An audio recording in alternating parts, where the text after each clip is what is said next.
Spoštovane dame in gospodje, dober večer.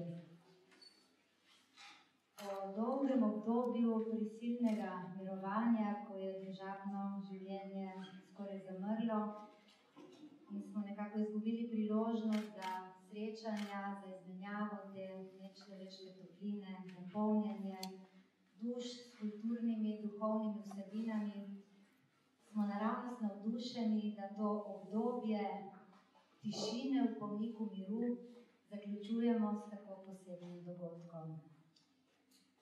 Vabilo in to prizorišče obetata nekaj zares čarobnega in nevsakdanjega in zagotovo prav po meri za ta čudoviti ambient pomnika miru, to slavnostno avlo, ki z obliko in z detajli, kot so brižinski spomeniki in ta krasni nebesni svod konstelacij zvezd v poletnem in zimskem solsticiju, ki že od nekdaj narekuje ta letni ritem življenja in skriti, manj vidni simboli nas nekako povezujejo z preteklostjo in prihodnostjo. In nocoj se bomo premaknili v preteklost, v 17. in 18. stoletje, v obdobje baroka. Te posebne umetnostne zvrsti, ki se je rodila v papeškem Rimu, kasneje pa središče premaknila v Francijo in skoraj istočasno zajela vse umetnostne sloge po vsej Evropi. Barok danes velja za zadnji, za res velik umetnostni slog, ki se je konec 18. stoletja nekako zaokrožil z rokokojem. Izraz barok je včasih pomenil neko manj vredno umetnost. Danes, oziroma od konca 19. stoletja, pa ga štejemo kot eno zelo posebno zahodnoevropsko umetnostno zvrst, ki je znana predvsem po tem, da umetniki ustvarjajo po nekih svojih zakonitostih, za razliko od vseh predhodnih obdobij, ko so veljala neka vsa obča pravila umetniškega ustvarjanja. Sicer pa beseda barok po portugalsko pomeni v nekih nijansah, tudi v španščini in v francoščini povzeto, pomeni biser nepravilnih in nevsakdanjih oblik. In prav takšen bo današnji večer. Za zvoki čembala, tega edinstvenega instrumenta, ki je predhodnik klavirja in po katerega tipkah je ustvarjal in se sprehajal s prsti tudi Wolfgang Amadeus Mozart, in prav na čembalu ustvaril nekaj svojih najbolj veličastnih in brezčasnih glasbenih umetnin. Nas bo nocoj v srednji vek popeljala naša gostiteljica. In sicer gre za zelo posebno mlado damo, vrhunsko umetnico, ki prihaja iz Orehovelj. Po zaključenem študiju stare glasbe na Akademiji za glasbo, ki ga je leta 2015 končala z odliko summa cum laude, ter postala magistrica, akademska glasbenica, čembalistka, to je zares eminentno, se sliši, se je zanjo začelo eno posebno obdobje samostojnega raziskovanja, ustvarjanja in iskanja svoje poti. Uveljavila se je kot solistka in komorna glasbenica, od leta 2011 tudi umetniška vodja baročne komorne skupine Musica Nucis, predava in piše strokovne članke,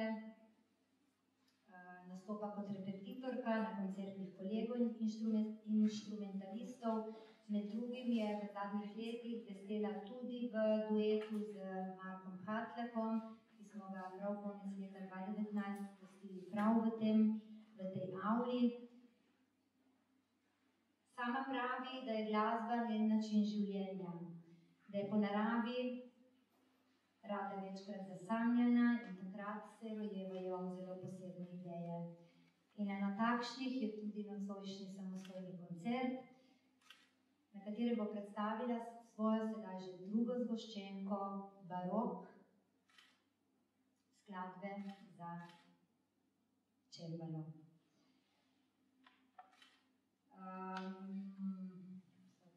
Čujem, kako zahtevno, ja, seveda, in čas je, da povabimo našo nocojšnjo gostiteljico. Z nami je Eva Dolinšek.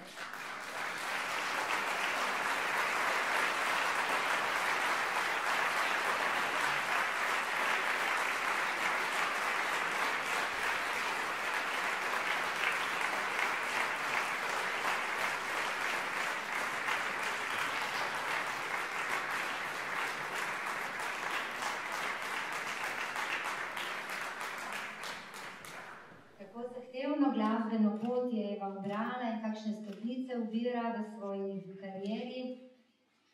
Zakaj je krotenje zvokov čembala tako zahtevno opravilo tudi danes za skladatelje in interprete, nam v pogovoru z Dolinškovo pomagala razumeti nocojšnja druga gostja, strokovna moderatorka Tamara Staneze, dirigentka, magistrirala je na Tržaškem konzervatoriju v Tartini, publicistka in urednica oddaj za resno glasbo na deželnem sedežu italijanske radiotelevizije Rai v Trstu. Tamara, izvolite.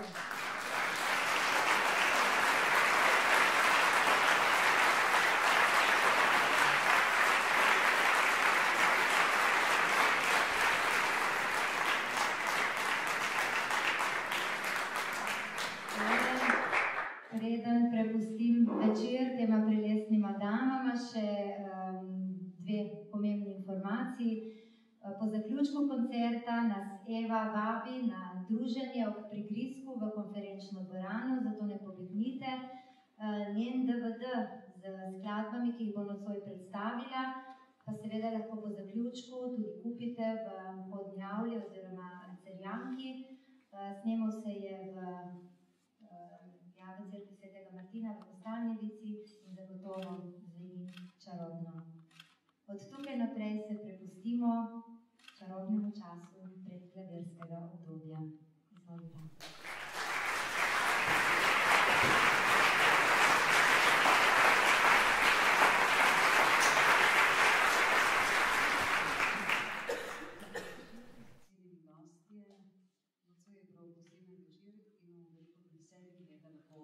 Predstavim drugo lasersko ploščo umetnice iz teh krajev. To je mlada čembalistka, ki sem jo spoznala, ko sva skupaj posneli intervju, pogovor o glasbi. In takrat me je ona povzela zaradi srčnosti, zaradi navdušenja, radovednosti, kako je pripovedovala o svojem življenju z glasbo, ob glasbi. Eva, najprej najlepša hvala za priložnost, da sem me izbrala, to je zame res iskreno velika čast. Ko spregovorimo o glasbi, o tem neotipljivem fenomenu, ki se dogaja v prostoru, glasbo doživljamo pač s čuti in redko kdaj pomislimo na racionalno plat te umetnosti. Že sam zapis preproste melodične linije je na začetku daleč v zgodovini glasbe zahteval strogo matematično podlago, ki se je v stoletjih mentalno obogatila. Kajti glasbene oblike so postajale vedno bolj zahtevne, kaj ne, Eva? Tako je. Torej, v baroku se zoži nekdanja polifona melodična struktura na oštevilčen bas, in potem je bilo od organista, lutnista, čembalista odvisno, kako bo v bistvu ta številčen bas interpretiral, dodal mu je svojo melodijo ter okraske in to je nastala cela umetnost. Torej, barok ne more brez basa continua, ki je v bistvu vodilni oziroma pomemben temelj celotne glasbe. Eva, ti igraš na zelo lep inštrument, klavičembalo sploh je zelo lep inštrument. To To glasbilo, na katerega igraš, sta izdelala brata Alessandro in Michele Leita, ki imata podjetje v Furlaniji v Blejski krajini. No, zanimivost je v tem, da sta začela s pohištvom, gradila, nekaj sta oblikovala sta pohištvo, oba pa ljubita glasbo in tako sta se odločila, da bosta obiskovala tečaje restauriranja starih instrumentov in se v zelo kratkem času sta se povzpela v sam vrh te stroke. Brata Leita sta tudi nocoj prisotna, sicer nekje daleč. Benvenuto anche i fratelli Leita che avete costruito questo meraviglioso strumento.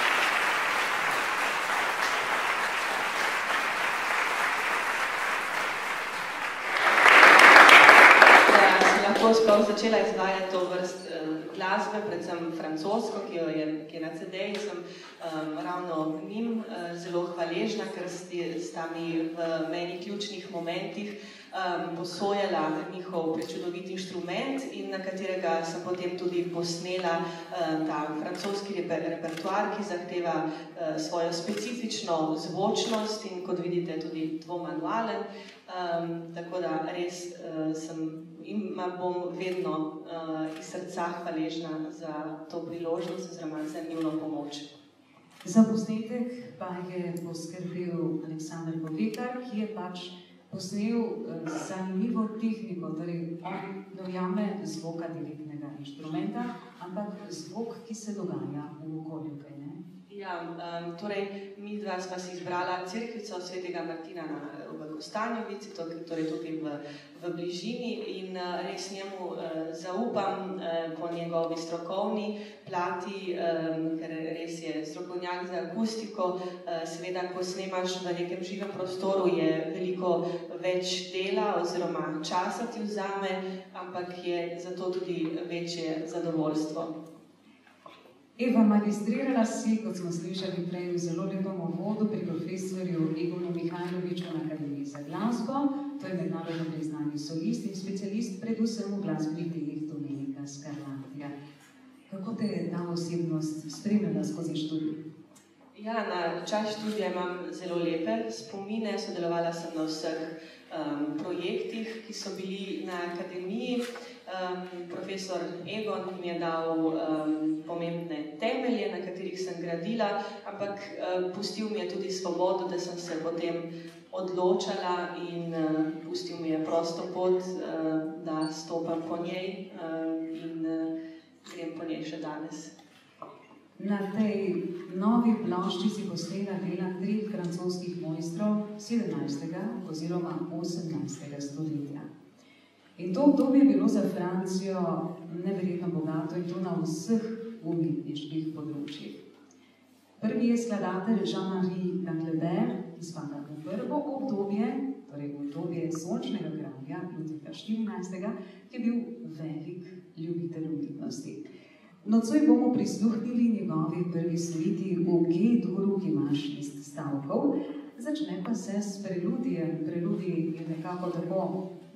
Izvajalec se je pač usedel na inštrumentu in pač preveril, kako je z uglasitvijo. Ja, ti prelud na mezure so posebna oblika preludijev, ker so se razvili v bistvu, kot si sama rekla, iz preverjanja same uglašenosti inštrumentov, ampak potem se je ta forma bolj specifično oblikovala in napisani so v samo celinskih notnih vrednostih in od samega izvajalca je potem odvisno, koliko bo ta notna vrednost in ta melodija je tudi označena z določenimi loki, ki povezujejo vsebinske celote, tiste, ki pašejo skupaj. Potem seveda kot vsaka francoska oziroma baročna suita sledi preludijo, potem sledijo še ostali plesni stavki in ti zaznamujejo noblesse, kot v Franciji rečejo, oziroma eleganco. Torej, Eva Dolinšek in Jean-Marie Danglebert.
sva to potovanje, kako ste opazili, kako so fraze sicer nekoliko preprostejše od tistih, kar boste potem kasneje slišali že v tem drugem obdobju, ampak bogatstvo, iskanje tega, kako oplemenititi.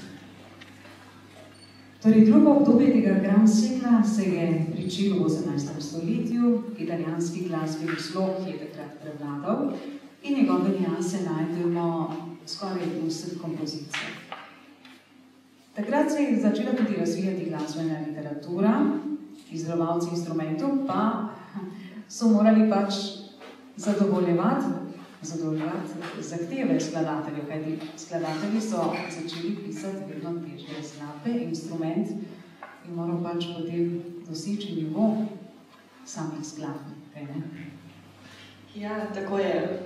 V drugem obdobju v francoski literaturi se tudi pojavi družina Couperin in François Couperin, imenovan tudi Le Grand ali Veliki, je bil pomemben predstavnik čembalistične šole, seveda komponiral tudi ostale skladbe za več komornih zasedb ter druge inštrumente, ampak glavni oziroma obsežen opus je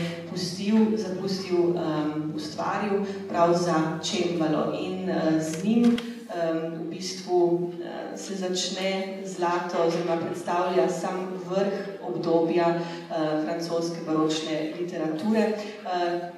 François Couperin tudi je potem že dodajal programske naslove, tako da si tudi tako poslušalec kot izvajalec nekako lahko predstavlja, kaj je želel skladatelj s to glasbo oziroma skladbo sporočiti in prikazati. In ti za nocoj, za nas je izbrala 4 dela, oziroma si tudi posnela dela.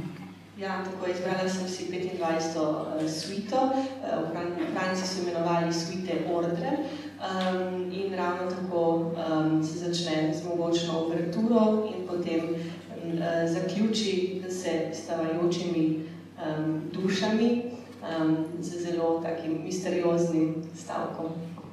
Francis Couperin in Igor Dominšek.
Prišli smo v obdobje razcveta, to je razcvet 18. stoletja.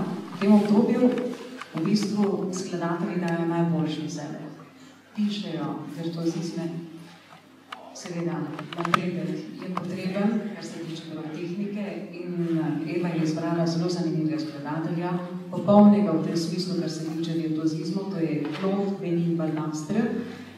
In slišimo veliko vpliva Domenica Scarlatija. Domenico Scarlatti je bil v bistvu vodja, magister vseh. Njegov pečat se sliši, se zasluti, ampak Francozi so ga po svoje nekoliko zadihovali. Ja, tako je. Vsako obdobje je po svoje edinstveno, torej kot smo povedali v prvem obdobju in drugem, je predvsem glasba vezana predvsem na dvor, ker vsebuje torej te značilne francoske plese, Allemand, Courant, Gigue, Sarabande in ostale. In tukaj pa v tretjem obdobju pa se preselimo že bolj tudi v koncertne dvorane, torej je tudi že, kako bi rekli, programska glasba, zato je potrebno tudi malo šokirati publiko, ne, z izborom oziroma s kompozicijskimi sredstvi. In res Claude Denis-Ballastre se je zgledoval po Domenicu Scarlattiju in Georgu Friedrichu Händlu. Znano je tudi, da je imel Ballastre v svoji knjižnici tudi Scarlattijeve sonate, ki jih je prepisoval za svojo hčerko, in je bil zelo dobro seznanjen s tem novim slogom, ki je začel preplavljati glasbeno Evropo. Torej, za nocojšnjo predstavitev nam boš zaigrala nekaj njegovih skladb iz prve knjige, Lesa Clemalo. Na kaj ne bomo pozorni pravzaprav? Torej, tudi če je vpliv italijanske glasbe, se še vseeno pojavi oziroma se sliši francoski pridih, naprimer tale prvi stavek Madame de la Sasse je v bistvu zasnovan kot francoska uvertura, potem drugi je veličasten rondo, počasen, in naprimer Jacques je žiga italijanskega vpliva, tako da je res naredil en preplet francoskega in italijanskega. Torej, Claude Denis-Ballastre v izvedbi Eve Tobiž.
Kot se sama razumela, mi zelo všeč.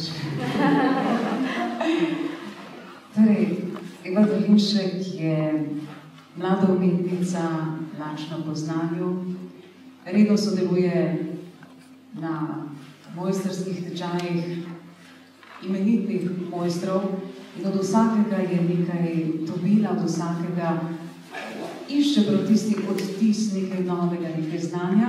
Draga Eva, nekateri pa se tudi ti pustila svoj odtis, tako da so ti po izidu te plošče, so pač nekaj zapisali in po mojem mnenju je vredno, da poslušamo, kajti včasih učenci smo na eni strani in profesori na drugi in se nam zdi, kot da gremo mimo, ne? Medtem kot tudi mi z našimi dejanji, predvsem Eva s svojimi igranjem in svojo domiselnostjo in zrelostjo je pustila mimo tečat, tako da ti bom kar hitro prebrala.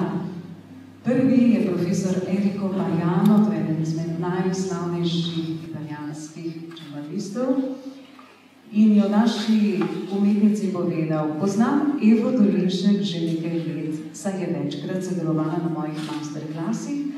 Takoj sem začutil njeno občutljivost in prepoznal njeno kreativnost. Saj je moje nasvete takoj prekvasila v sebi in dala osebni pečat izvedba. Dobro obvlada stilistično prakso in dobro pozna zgodovino glasbe in to ji dovoljuje, da se lahko samozavestno loti vsake partiture in svoje znanje začini tudi s kompetentnim znanjem. Eva je odprta duša, pripravljena tudi na komorne izzive, kjer da svoj doprinos in podpira ostale izvajalce. Potem je o tebi Roberto Loredžan napisal: z velikim veseljem sem poslušal zadnjo ploščo Eve Dolinšek, prevzeli sta me neposrednost in zrelost, s katerima je obravnavala posneti repertoar. Poslušal sem ploščo prav z užitkom. In še tretji umetnik, veliki mojster Kristof Rusej je zapisal: nasplošno se v njenem igranju in interpretacijah odseva zanimiva izraznost in predvsem osebna nota. Jaz mislim, da si Eva zasluži več.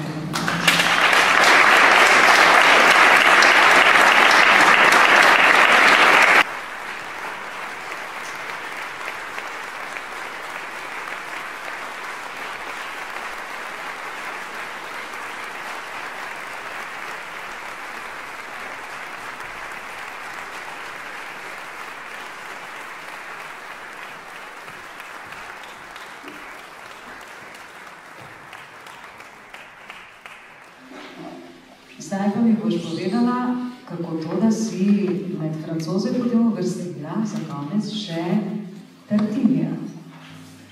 Ja, pred nekaj leti sem v tujini na eden od sejmov naletela na partituro Tartinijevih koncertov, 6 koncertov za čembale.